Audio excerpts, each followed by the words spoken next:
Remember, I'd said that there are two basic types of sin for Niebuhr: sin as pride and sin as sensuality. The sin of pride, of course, entails the sin of the pride of power, the pride of knowledge, and the pride of virtue. Now I shall discuss the sin as sensuality. Sin as sensuality in the thought of Niebuhr. When human beings respond to the anxiety evoked by the paradox of freedom and finitude by immersing ourselves in some mutable good, we become involved in the sin of sensuality. Niebuhr made several claims about the sin of sensuality as it relates to the sin of pride or self-love. First, it is to be provisionally distinguished from the sin of self-love because of its effects upon the individual and its obvious social and cultural manifestations and consequences.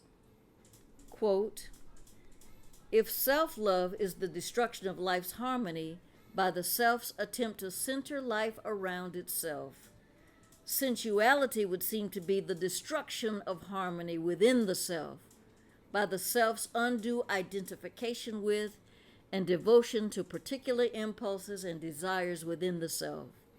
The sins of sensuality, as expressed, for instance, in sexual license, gluttony, extravagance, drunkenness, and abandonment to various forms of physical desire, have always been subject to a sharper and readier social disapproval than the more basic sin of self-love." End quote. Sensuality, as such, is closely linked with sexual expression. According to Niebuhr, the proclivity with which biblical interpreters emphasize the sexual element of individual dissoluteness has foundations in Hellenistic Christianity. Citing Origen, Clement of Alexandria, and Gregory of Nyssa, he claimed that historically Christianity has emphasized sin as sensuality more than sin as pride in its typology of sin, not only because of its more readily observable consequences, but also because the Hellenistic interpretive tradition assumed that sensuality, essentially identified as sexual lust, was the prima facie cause and not the consequence of the fall. This is extremely important.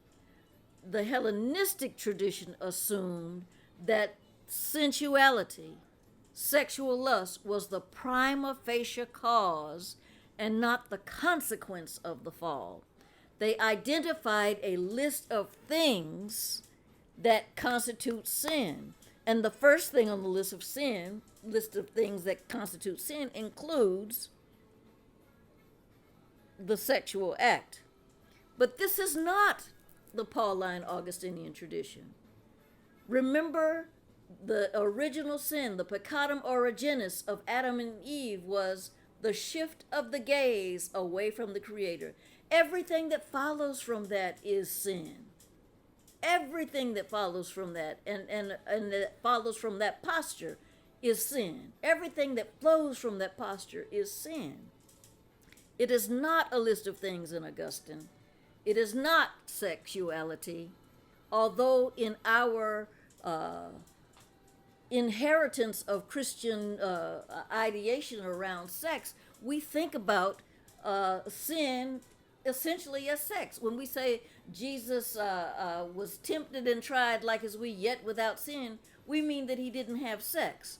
When we talk about living in sin, we're talking about people having unauthorized sex, living together and having unauthorized sex. We're not talking about being homeless, being sinful. We're talking about sex because of the Hellenistic heritage of around the idea that the fall, the prima facie cause of the fall, was sexual lust and not the shift of the gaze. The Pauline Augustinian interpretive tradition identifies sin as a consequence of and punishment for the more basic and derivative sin of pride or self-love evinced in the fall.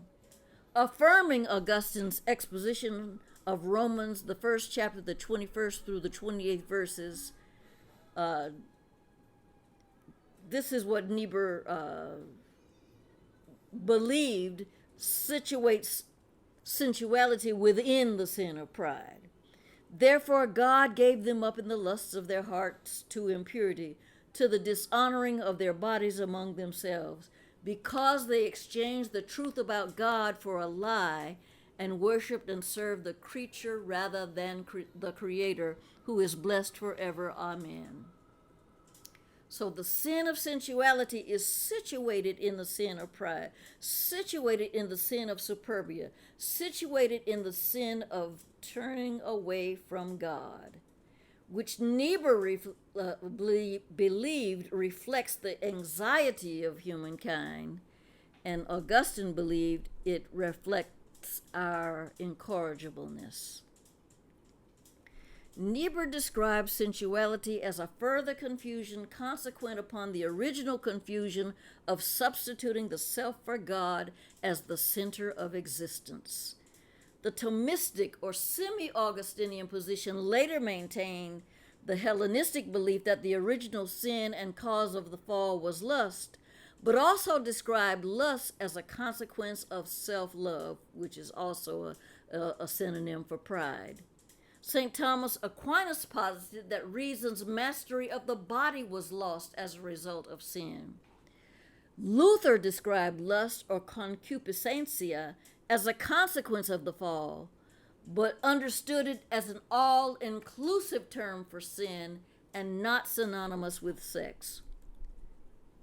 By situating himself in this tradition, in the tradition of the Pauline Augustinian tradition and the Lutheran tradition, Niebuhr self-consciously evinced the Neo-Reformation bias of his upbringing, which further separates him from fundamentalist exegetes and also from liberal optimism.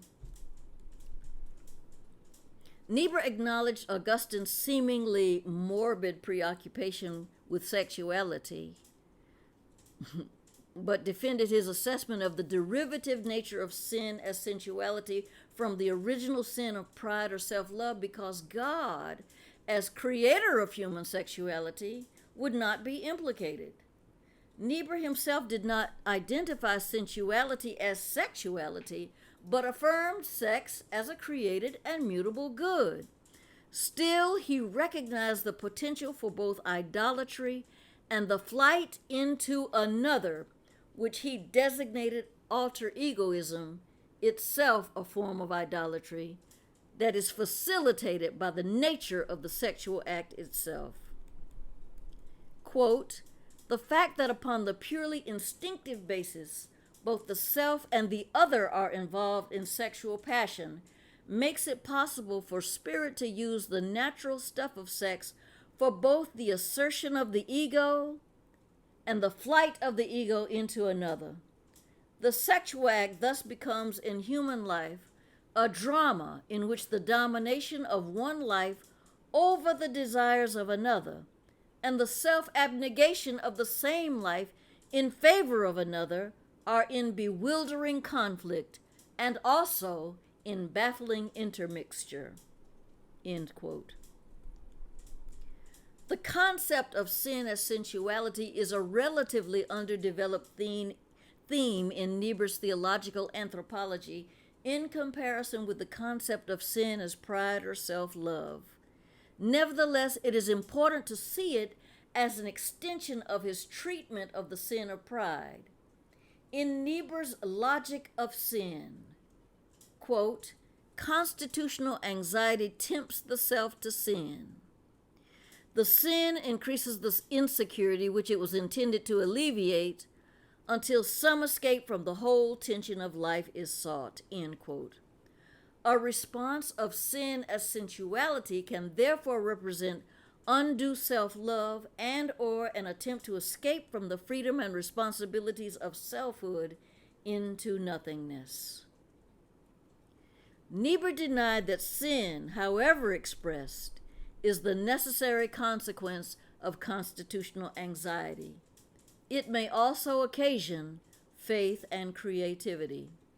In human sexual life, this is amply and poignantly demonstrated by the creative discovery of the self through the giving of itself to another, as well as through responsible procreation. The controlling ideal in human sensuality, as in all our relations, should be that of agape, or selfless love.